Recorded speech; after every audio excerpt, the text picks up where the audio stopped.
Third phase of moon. Welcome back to Third Phase of Moon Radio Live. I'm your host, Dr. J. Andy Elias, with, of course, the founder of Third Phase of Moon, Blake Cousins, who's been working real hard to get all the footage out there from around the world, hitting 95,000 subscribers and 65 million plus views. And Blake, I'm honored to be part of your team. Thank you very much, Blake. Good to be on the show. It's going to be an exciting one. Again, we're live, Third Phase of Moon, and people on the flash chat are coming in right now. And if anybody's got any questions, 347-934-0378. Call in live and speak to our guest, Dr. Roger Lear. Take it away, John. That's right, Blake. You said it. I was just about to announce Dr. Lear, the one and only alien implant doctor. He has done 16 surgeries and removed 17 anomalous objects from bodies which have been tested from the top laboratories around the world. Dr. Lear, thank you for joining us here today. How are you? Oh, fine. Thank you. It's my pleasure to be with you again. Now, can you tell the viewers what's the newest information you have on these implants? Because from last time we spoke, it seems that as our technology here on Earth gets better, we're able to probe into these things deeper and deeper. And if I recall, the last thing you said was that there's actually a deep space radio frequency emitting from this. Can you expand on that a little bit? Yes, we're able to use a frequency detector. And from that, we can determine both in the megahertz and kilohertz range what the frequency is. Unfortunately, on our part, is that we need a piece of equipment called a frequency analyzer. And we've been looking for someone to donate one to the cause. Even an older analyzer would suffice. It doesn't have to be a digital modern one, because the older ones work just as well. Once we would have that capability, then we could do an analysis of the radio wave itself and tell a lot more about it. These are in the FM band range, and through the sources that we've been able to acquire, they fall within the range of deep space fixed or mobile deep space frequencies. Now, the question, of course, arises is why an advanced intelligence would be using anything like a radio wave. So there's only two possible answers that we can theorize. One is that somebody else is able to listen also, meaning someone human-wise. And the other possibility is that we're not picking up a radio frequency at all, but we're picking up a harmonic of another type of communication, which is most probably scalar technology. We're taking calls from around the world. We're going to get to the callers in a bit, but we still have some more questions right here at Third Phase of Moon for Dr. Roger Lear. He removes alien implants from abductees that seem that these materials are extraterrestrial in origin. We just did the documentary full-length feature on Dr. Roger Lear and his work called the Alien Human Project, and it was quite fascinating. We had young 15-year-old Jack Graham do the interview on behalf of Third Phase of Moon to ask the questions, and I thought it was quite interesting to get this young generation involved to try and find out the truth. All the young people from around the world really believe that we're not alone in the universe. What was your take on young Jack Graham's questions, Dr. Roger Lear, in regards to the phenomenon? Oh, I thought his questions were right on, very specific, and I've done thousands of hours of radio, and even with the biggest shows around, I thought that Jack was right to the point with his questions. So I keep saying that his generation is not human, and that's not to be insulting.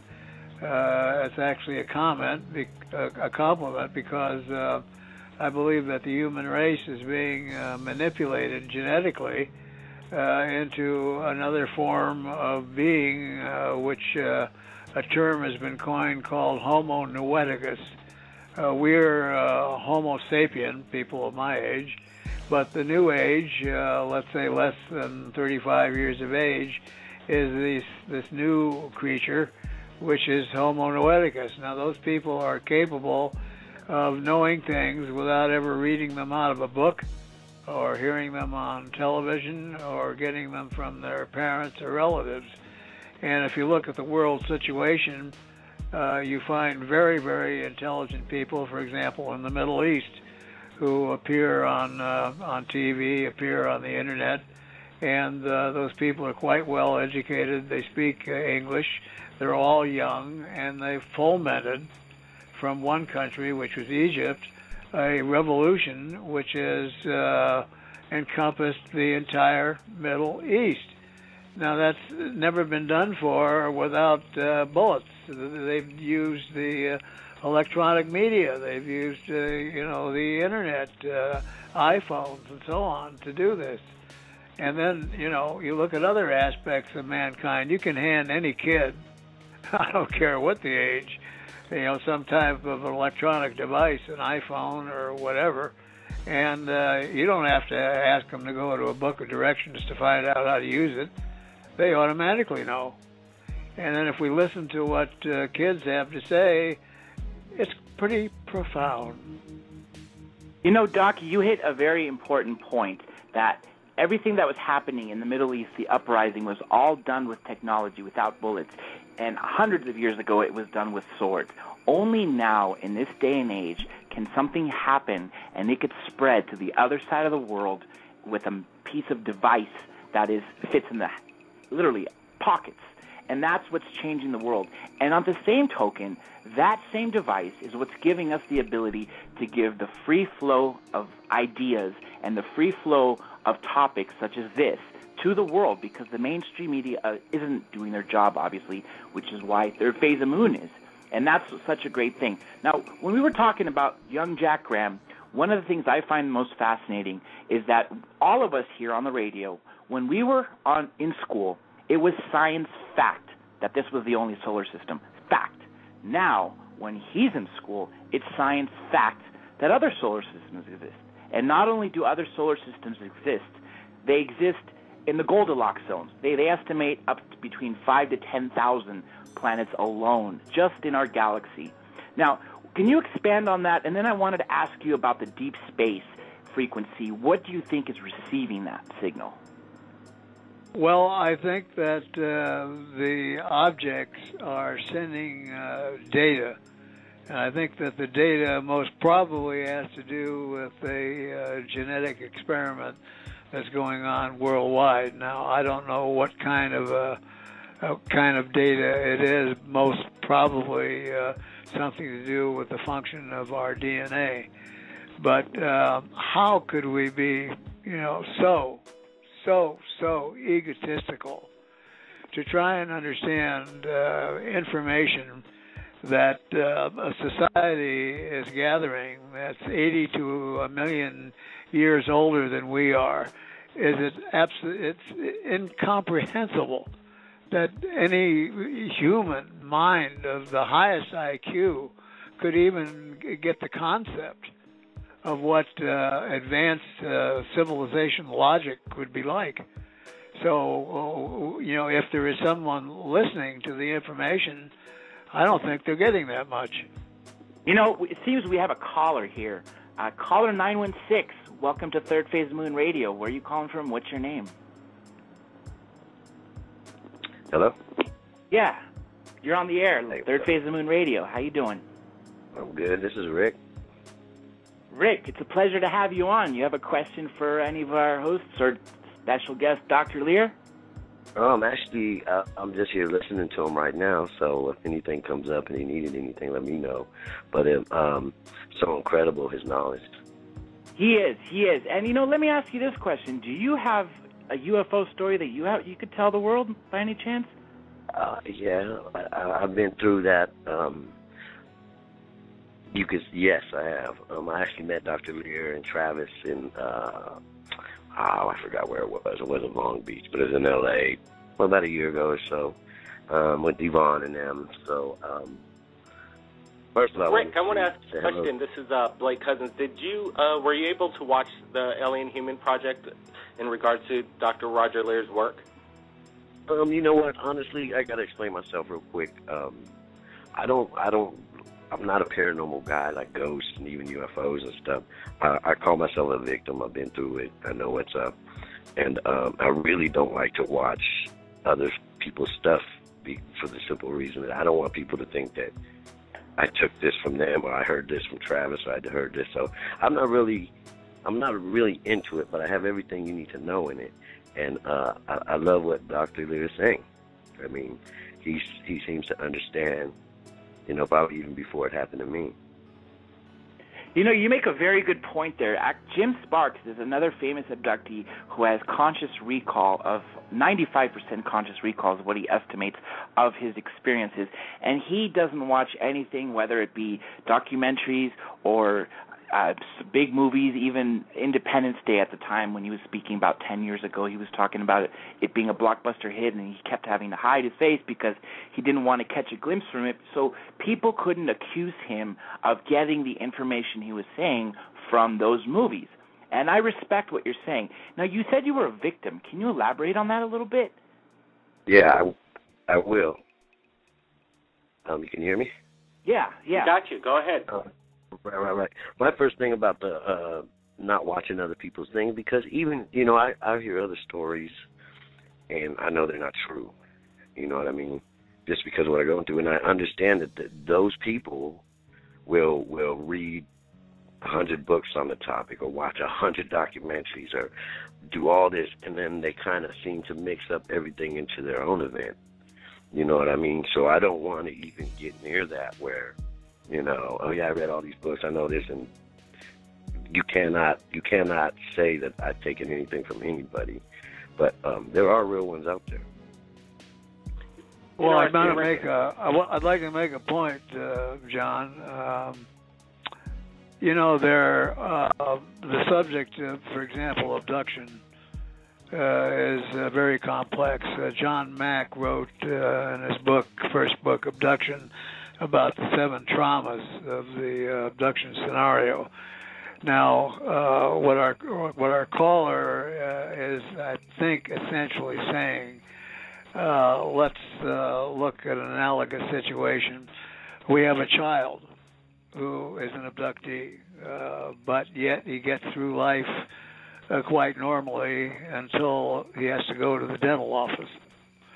And then he's seated in the dental chair, and the nurse comes in, puts the little bib around his neck, and everything's just fine. And they recline the chair, and everything's just fine. And the minute the doctor comes in and turns on the bright light, the kid goes bananas because this strikes a bell. Now, numerous abductees who don't want to look at even an alien face or a gray alien face because it has, whether they know it or not, an effect on their psyche, which is a continuous question as to their questionability of the reality of the situation. And I don't know if our caller is an abductee because he hasn't said, yes, but he evidently has experiences, and yes, that can be quite irritating and traumatic if you look at that. So I don't think that his not wanting to look at these kind of programs is just the fact that he might see something and tell about it or compare it or have some degree of non-reality to it. You're exactly right. And the memories you're talking about they're called trigger memories. And most abductees, when they first were taken, yes, I have been taken, but like I said, I call myself a victim. But they're called trigger memories because they usually happen when you're about 4 or 6, and then maybe you won't even remember till after you're like 17 or something. But there's always something in your life. My first trigger memory to make me remember everything was dogs barking. And like I say, it could be a dentist chair. It could be a snap you hear when dropping a pan. It could be literally anything. But my situation was dogs barking. And when I call it a trigger memory, is as soon as you hear that, you recognize it as something that happened to you. You don't even remember. And the trigger will let kind of like the floodgates go. That's exactly right on. And then, the general public has absolutely, I shouldn't even say the general public and the professionals, psychologists and psychiatrists, have not a clue as to the number of children who are absolutely terrified of things like clowns and animals with large eyes. And that's pretty specific. That's exactly correct. The phenomenon of alien abduction is a worldwide epidemic, it seems to me, and to get the word out and people taking their stories seriously is probably half the battle. Like Rick here, I'm sure I don't know, have you come out public with this story? You kind of keep, or have you shared this? No.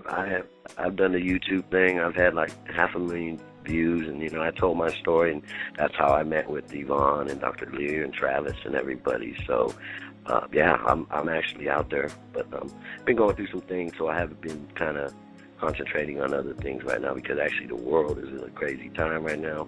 People aren't paying attention. They just don't care.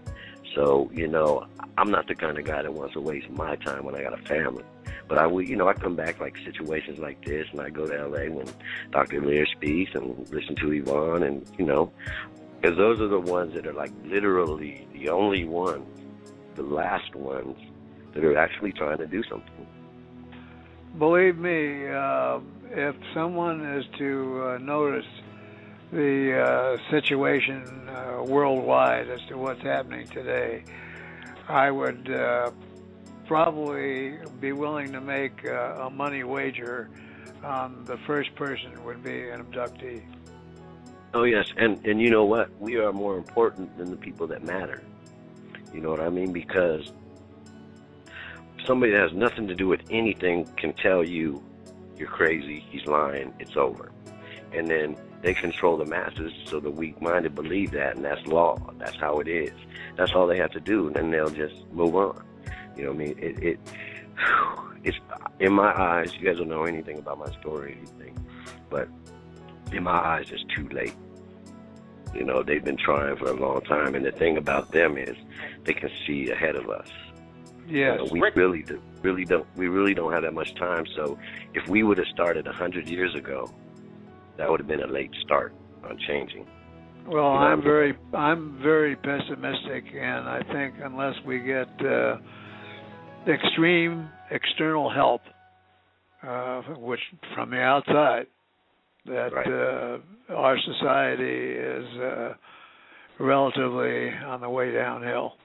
Yeah, exactly, and that's what I know about. Being that I was taken, my story is ridiculous. It's like literally out of this world, and I've been given and shown many, many, many things, and that's why I believe that we are done. We will not be the leading species on this planet for long if we keep what we're doing up. Like they say, it could be the butterfly next, it could be the dolphin, it could be the dang, anything could be next to just not really control, but just be the top of the chain on this planet. If there's a ray of hope and light in the darkness, it's due to the fact that some segment of an external civilization is interfering with our genetics. And John and I were talking earlier about the Roper poll. Now that's really a huge number when you multiply it on a worldwide basis. So, what's the remedy for the situation is to actually change the human being so that we change what we're doing. So, we have a chance. So I think there is a chance that the intervention that's been going on, because you see, things, that go on about the world. Most people have their eyes shut, they're asleep, there's no awakening at all, but people are beginning to wake up. They know about GMO foods. They know about the corruption in government, ours and other governments, and how governments work together underhandedly to control the population. So, so there, the other thing I mentioned before, the internet. The internet is almost like a synthetic universal consciousness, and that you find some guy that invents a spoon that's made out of some weird material, and then strangely enough, some guy on the other side of the world will invent the same spoon. And then there's the 100 monkey effect, which is the spreading of this knowledge across the world. So we've actually created, I think, something in which the people who are in control did not expect. The internet is not going to go away unless we do away with all our electrical power, and then it still might not go away.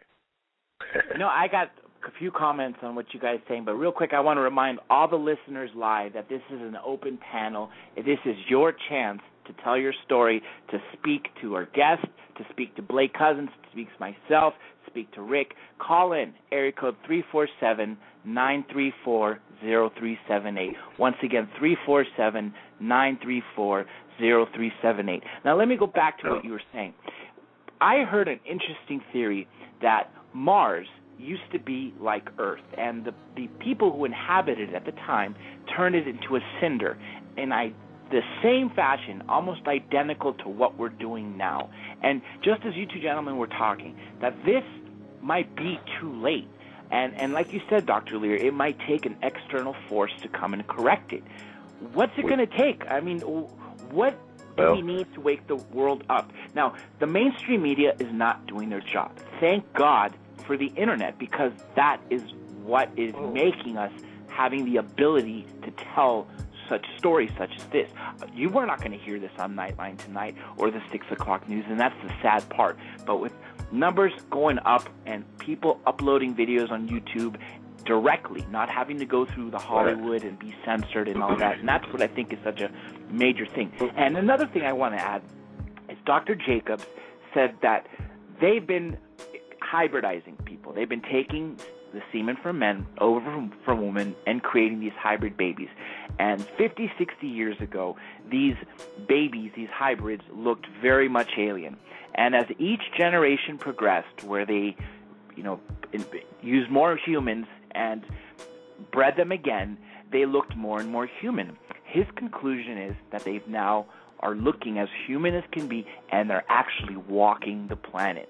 Now, if the Roper poll, or the poll we were talking about earlier, is accurate, that means 120 million people, maybe more, have been abducted and have been part of this hybridization program. What's your guys' take on that? Well, I think that David Jacobs is correct in the assumption of the production of hybrids. I think that if an advanced race, and again, I think you'd have to have one hell of an ego to try and guess what an advanced civilization of 80 to 1 million years older than we are knows or is trying to do. But based on human logic, you've got to have more than one plan if you're trying to save a planet. And evidently, I'm not quite so sure that it's the human factor on this planet which makes it so important. It could be the planet itself, or it could be the things that humans have done to this planet, which have a reflection far beyond our solar system, which we have no knowledge of. So, you can't say these are altruistic beings.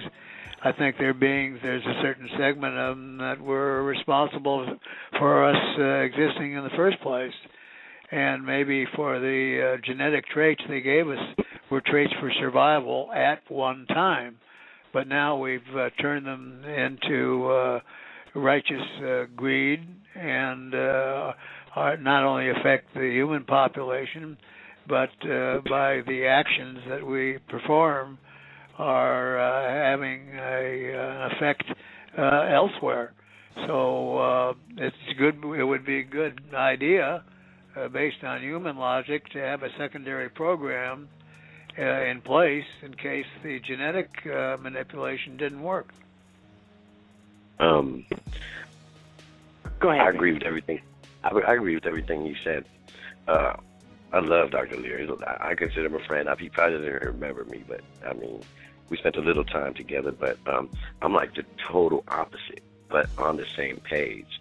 And like I said, I'm a victim. You can literally ask me what they do, why they do it, how they do it. I've seen it. I've been there. I literally was there. So I can tell you why they do this. Rick, can you tell our viewers from around the world listening, we get the word out. Can you tell us, first of all, what did they do to you? Go ahead, Rick. Well, I'm just going to tell you like a little summary of what they did, because it's a 2-hour story, literally. And then you can ask me anything about it. But let me tell you about why they take us, first of all. They take us, what I call them is, they call them pure humans. Because they don't make hybrids from what I saw, the breeds I was with. They make humans, and they call them pure humans. And their definition to me of a pure human was like a first-generation human. You know what I mean? It's like the first generation ever. And they call them pure humans. I call them backup humans, because they constantly, and for as long as we've been here, we've had gaps. So what they do is they keep a backup supply of us for when we do become extinct again, because we've been extinct a few times on this planet. And even sometimes it'll be 3 million years of, it's all different. So they're always ready to keep us alive. You know what I mean? And this is right now the best place for us. And they do keep us up there. You know what I mean? But they don't keep the humans that were born on Earth up there. They only keep the humans that were born in space up there. As far as I know, they don't let them come down here. You know what I mean? Does it have something to do with the gravity or their atmosphere? Because apparently from one of our guests that we've had recently, Ron Gardner, spoke about this J-Rod, he called it. It was a short gray that was stored at S4, Area 51. Right. And Dr. Dan Burrish, who went in there, had to go in a pressurized suit. And when they wanted to punish this being, they injected they changed the atmosphere in the air. Do you think that's one of the reasons why they don't allow these? Well, they, you got to think logical. I mean, look at us. We can go to the bottom of the ocean, get samples, do whatever we want, but can we live there?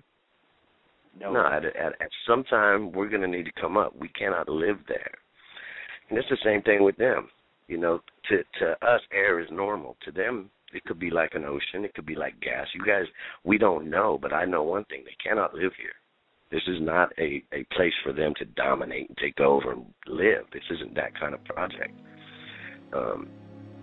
which they are working on a project. So I really don't know about J-Rod and all that stuff, because it would literally be like sharks catching us, keeping us hostage underwater. How long are you going to last?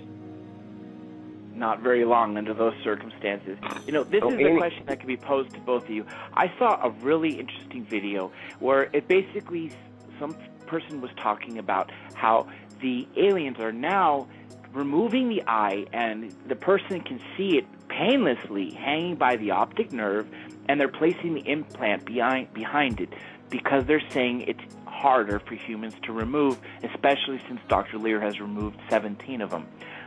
What do you guys know about this? Well, I want to talk about the actual Tim Cullen removal of the implant, and what he explained in the interview on the Alien Human Project is that when Dr. Roger Lear was removing the object, that it felt, I think it was the other doctor removing it, but he felt like that it was part of him and the system. And was there a point in the operation where you could actually see the implant maneuver out of the way? It kind of didn't want to be removed from the body, Dr. Roger Lear? Was there an instance in this case? Yes, we have video of that, and that's not just true of the Cullen case, but many cases where you insert instruments, we use a device called a C-arm so we could see actually inside the wound, and that helps cut the surgery time down, because we very often have to use multiple instruments in order to get to grasp the object. But now these instruments we use in surgery are all non-magnetized surgical steel.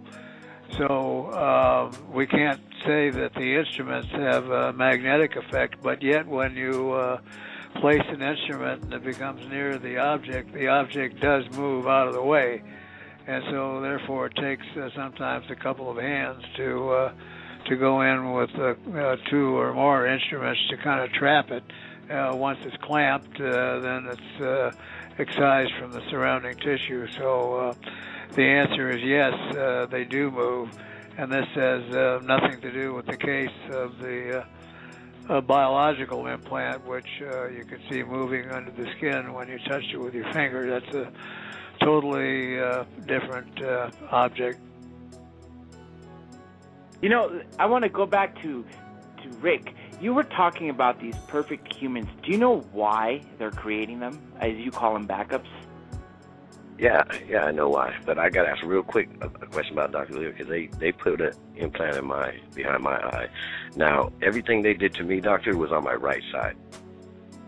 So is it all on one side? Because mine was in my right eye. No, when I first started doing this, every case was on the left.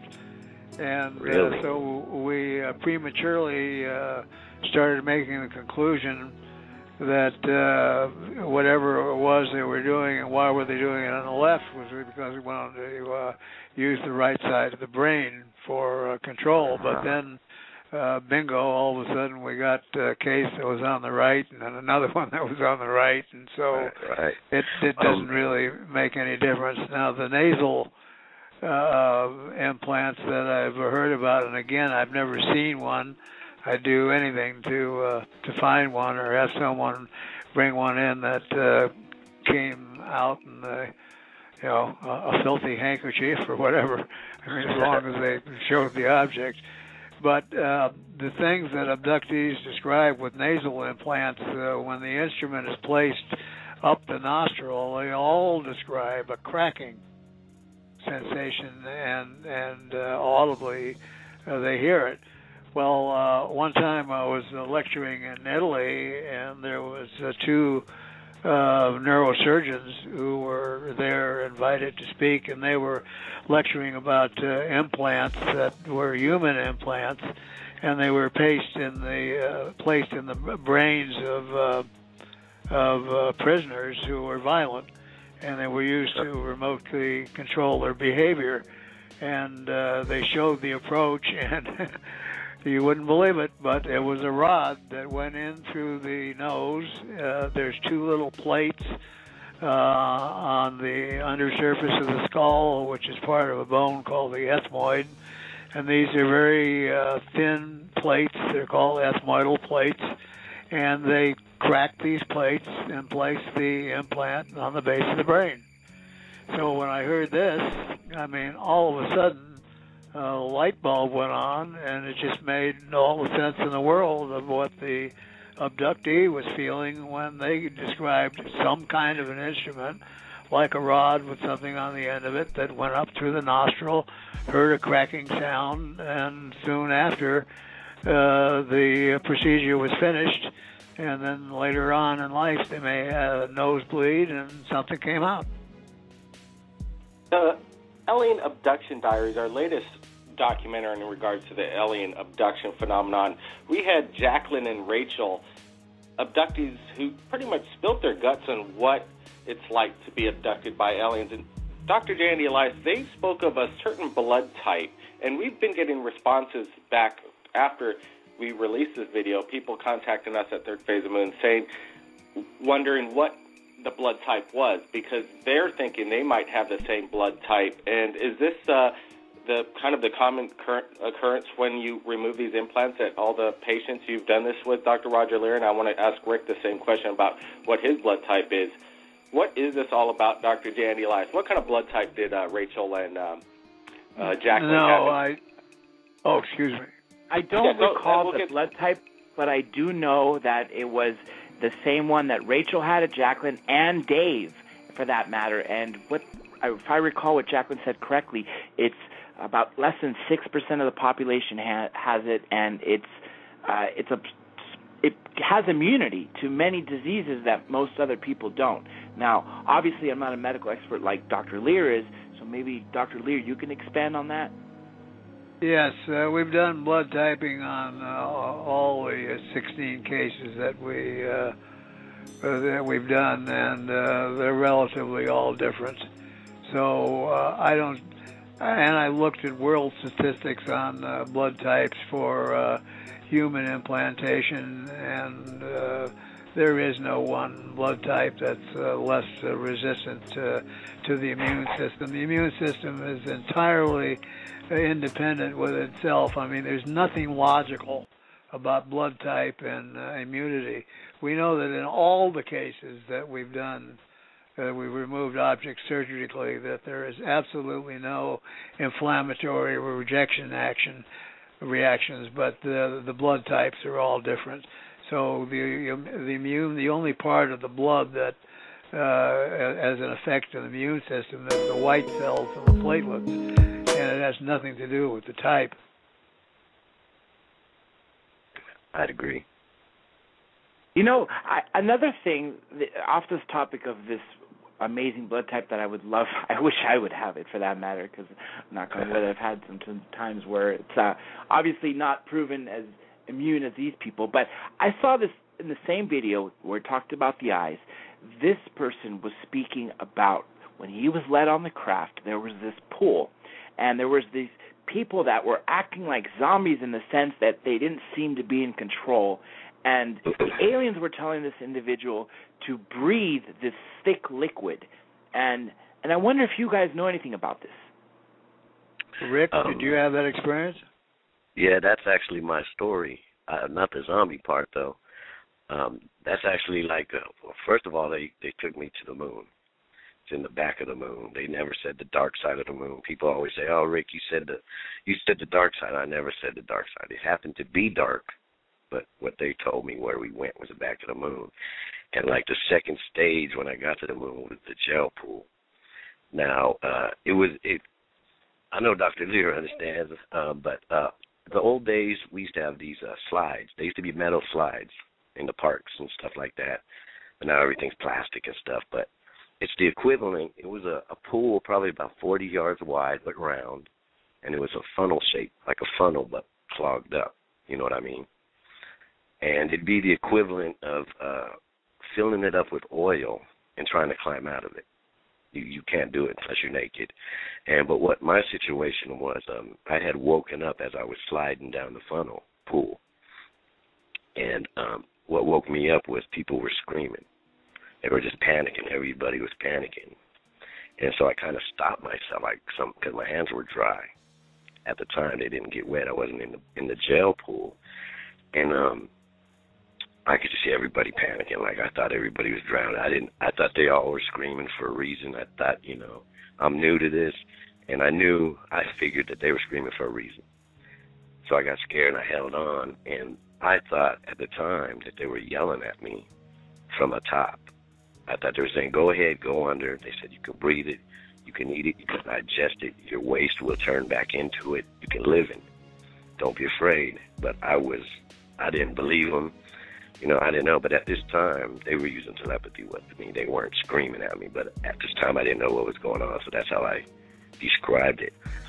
And there were people under it, and they weren't under there just like laying down. They were like fighting, like it's not a natural thing for us, of course. And there was this one guy who kept trying to escape, and I was really tripping off this guy because I knew he had to be here for years, because there's no way he figured out how to climb out of this thing for as long as I've been in there.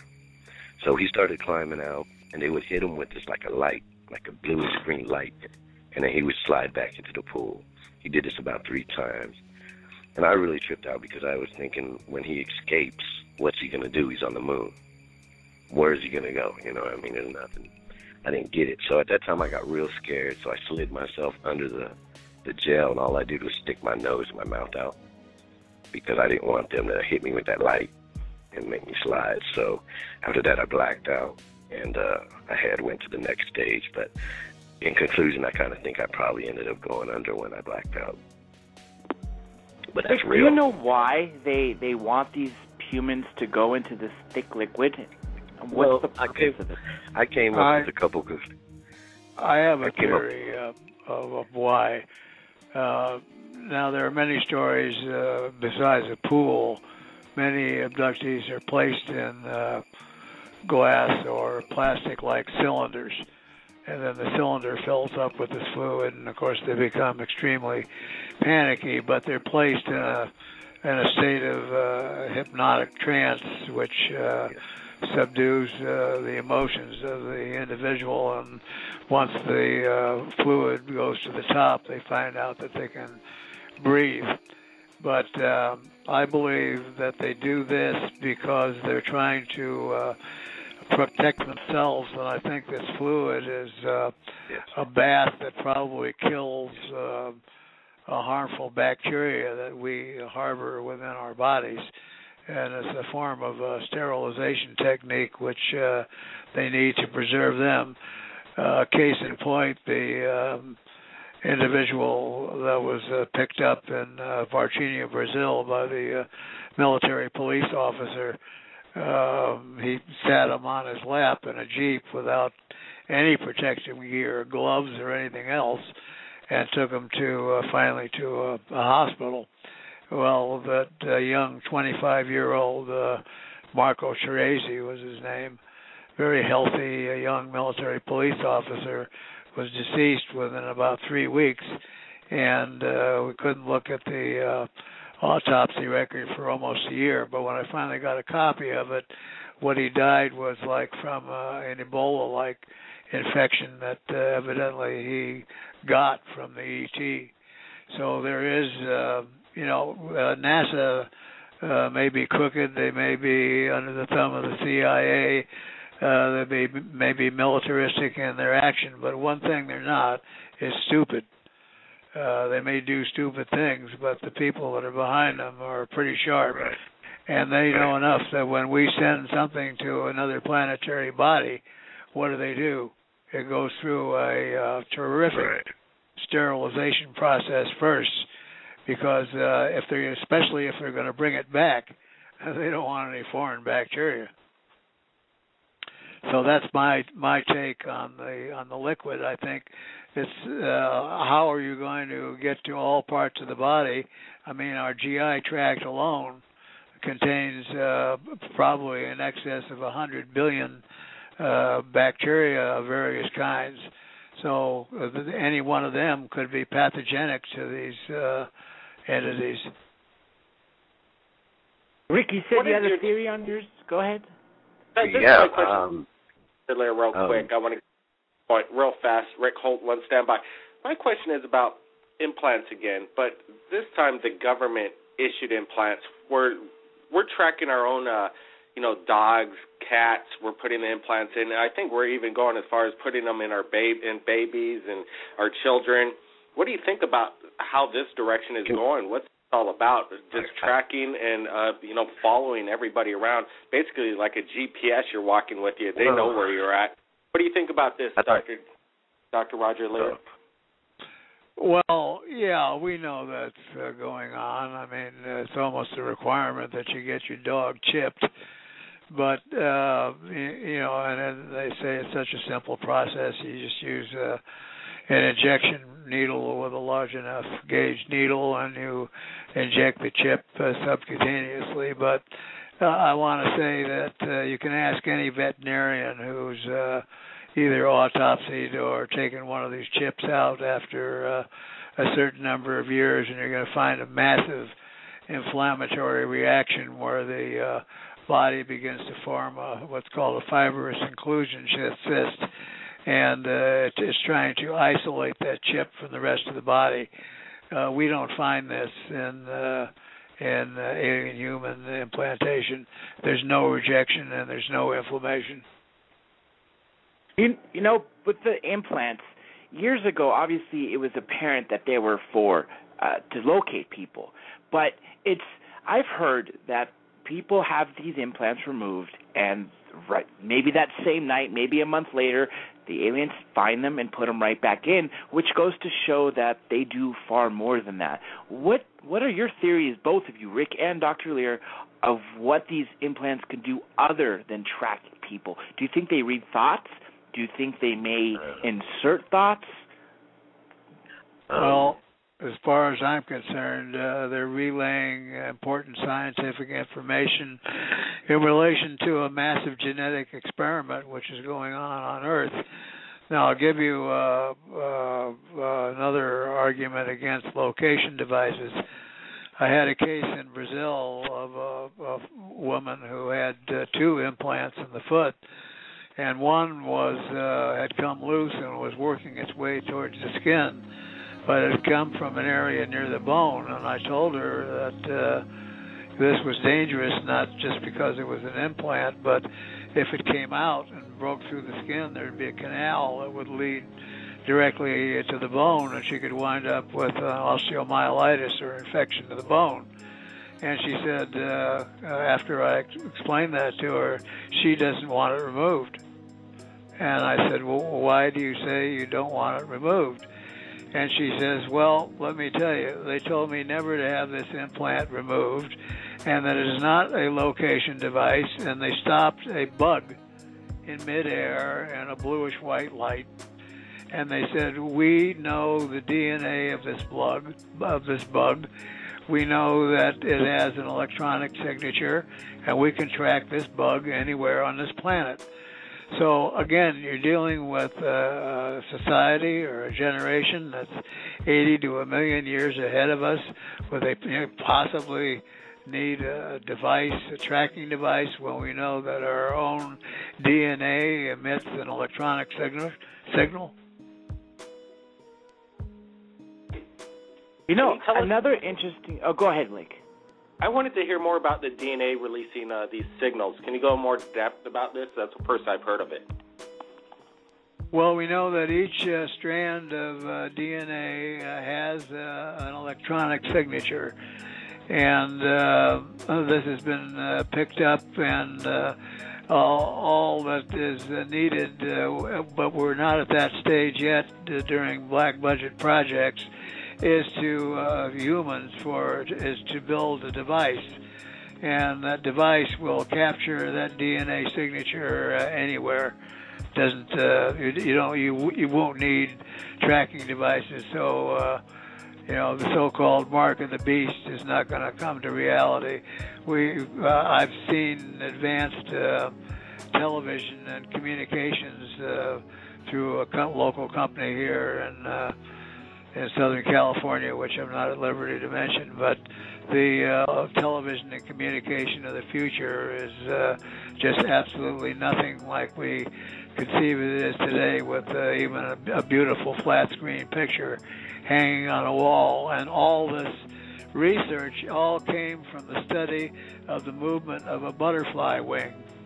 And they found out that the movement of the wing releases nanovoltage, and a projection of the color of the undersurface of the wing, which has all colors, produces a rainbow using nanovolts, which projects about 1.5 inches from the rear of the butterfly wing.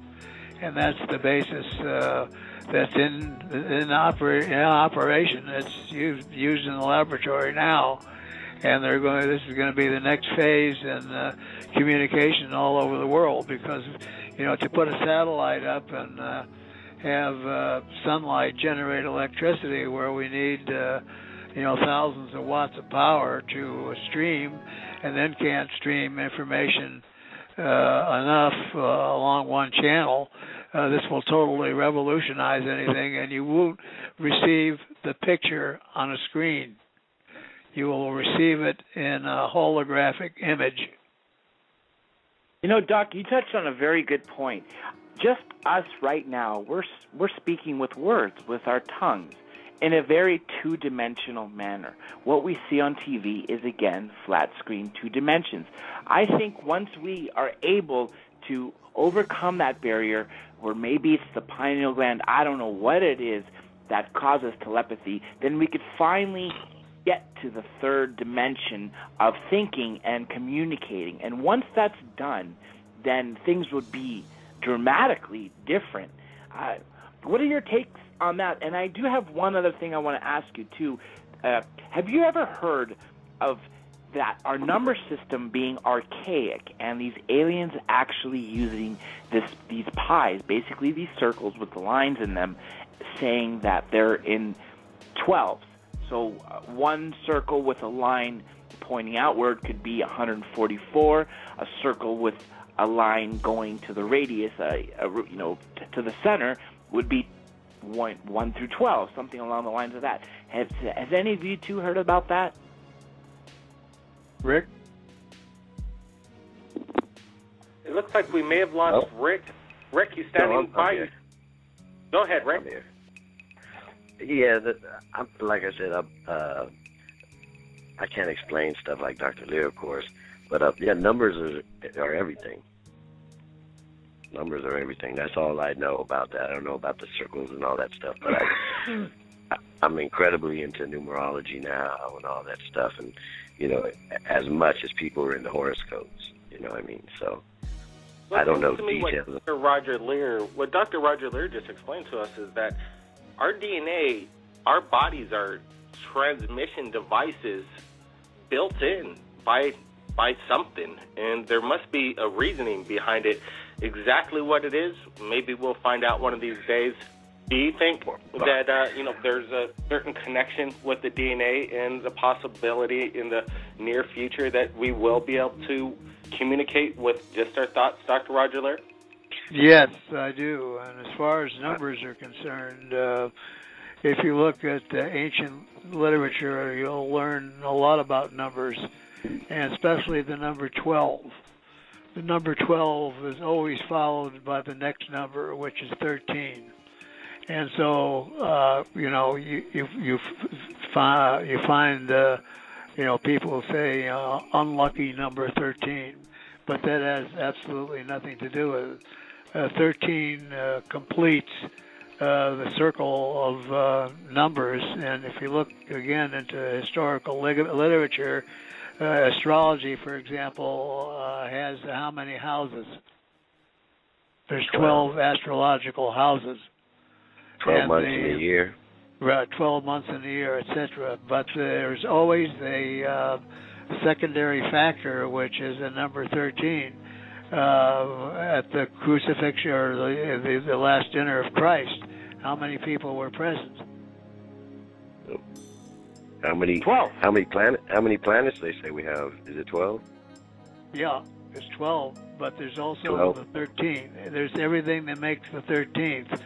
Now you go through Masonry, for example, and you get to the 32nd degree. Well, the 33rd degree, which would be equal to to number 13, you are a Shriner. That's as high as you can go in the United States. And in Europe, you can go as high as 70-some-odd degrees of the Masonic Lodge. So the number 13 has a great basis in the ancient literature and a form of mathematics that has to do with even architecture, and some of the mathematics that Richard Hoagland talks about, the sacred mathematics, revolves around the numbers 12 and 13. 13 is my lucky number. Right. It can be lucky, some consider it Friday the 13th unlucky, but if you looked at the probable general population, there'd probably be as many good things happening on the 13th to the right person in the right house. And, right. How many people remember when good things happened on the 7th? they don't focus on that, so they're only focused on the 13th. But if they really thought about it, it might be the 5th that is their lucky day. But they don't think about it. We have no explanation for what we see in random numbers. For example, you're driving down the street and you see it's a 111. Yep. And then you'll see 111, and then you'll see 111 somewhere else. See, that's exactly what I was saying, how numbers are everything. Numbers are everything, literally. I mean, everybody's got their own number because you are all born on a certain day, but everybody's numbers work with their lives, I believe. And it makes sense, too, because mathematics is the only universal language. So go on, Blake. What did you have to say? This is what, the Matrix might have been right on the button, that we might be living in some kind of processing. You know what? We're running out of time. We've got 5 minutes left on the show. We want to get Dr. Jandy Elias, Dr. Roger Lear, and Rick. Last words, Rick. Go ahead. Last words, Rick. Thanks for calling in to Third Phase of Moon. Oh, okay. Well, I'm going to leave it with what you were just talking about. I'm sounding crazy as heck, but this life we're living right now, everything you're doing right now, me and you, everything you did today, is no different than any dream you ever had. Every dream you've ever had has been as real as this. The only difference is when we wake up from the dream, we come to this dream, and we will wake up when we pass on. But when it's all said and done, this is literally nothing different than any dream you've ever had. And just thanks for having me, Dr. Lear. It's an incredible pleasure to be in the same show with you. I'm sure I'll see you soon in L.A. or when I'm down there. Well, thank you very much, Rick. Thank you for calling in. Dr. Lear, any words for the public before we go? Well, I would just like to say that if they haven't seen the Alien Human Project, maybe you can tell them how to find it, and might be interested in taking a look. That's right. Third Phase of the Moon is all about getting the word out. It's getting it straight to the people, unfettered, for free. Go onto YouTube, search Alien Human Project, or just right under Third Phase of the Moon, and you will find it. Also, Alien Abduction Diaries, 2 feature-length films shot in 1080 HD, brought out straight for the public to see. And the purpose of this is to get the world to open up their eyes and to open up the news. Thank you, Dr. Lear, and Rick, thank you for having the confidence to come on the show. Blake, back to you.